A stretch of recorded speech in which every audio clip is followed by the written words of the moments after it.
I was a Kennedy Democrat.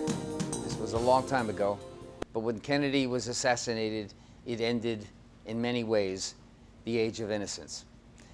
As a Kennedy Democrat, I promoted a sane and responsible border and immigration policy, something we can't seem to do anymore. Paraphrasing Kennedy said during the Cuban blockade in 1962, before he was assassinated, of course, paraphrasing, "We will prepare ourselves for an attack against the Soviet Union, and we will not be submissive in our efforts." Can you picture any Democrats saying that today? Not happening. A Democrat wanted to bolster our sovereignty and our borders. That's what they used to be. Liberals and their want to diminish America have declared the ruination of what and want to establish a socialistic form of government where everyone is equal. A physical impossibility. There's no such thing as matching that up. Of course, the reality is that the Democratic Party was co-opted by the Liberal Party. So, move on.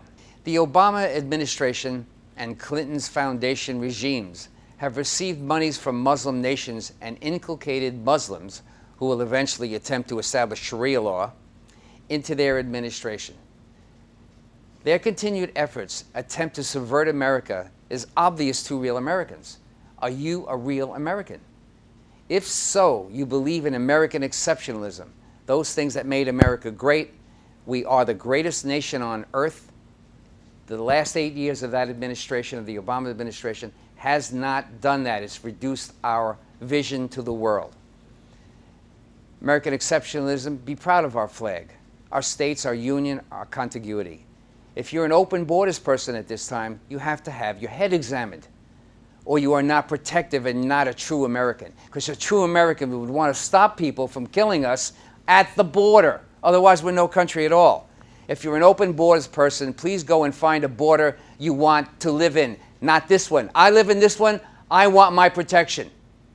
Move right on out of here to build your own. I have some predictions concerning the survival of capitalism, are in part a matter of definition. There has been an obvious shift of countries' economic activity from the private to the public sphere. At the same time, after World War II, consumption increased internationally. With the two major economic systems, socialism versus capitalism, they seem to be drawing closer. The real failure in this merging is that the poorer, less informed, and claimants of victimhood in our society utilize things like entitlement, the mirage of definitions felt by socialists as the way to go, while those in the know, mostly capitalists, understand why the socialistic paradigm has and continues to fail.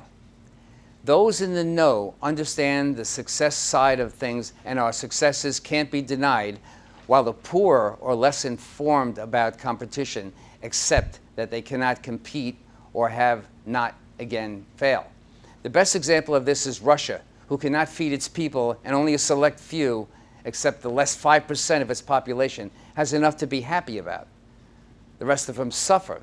They'll look at the infrastructure as the highlight film of why socialism will fail us eventually. If we acquire any more of it, we will fail. So less socialism is where we have to go, meaning that if the Democratic Party is covering a lot of those elements that carry socialism with it, we want to diminish that and vote to somebody who's going to give us more of the capitalistic side of the economic scale. I am now a Reagan Republican, and I'm proud to be an American.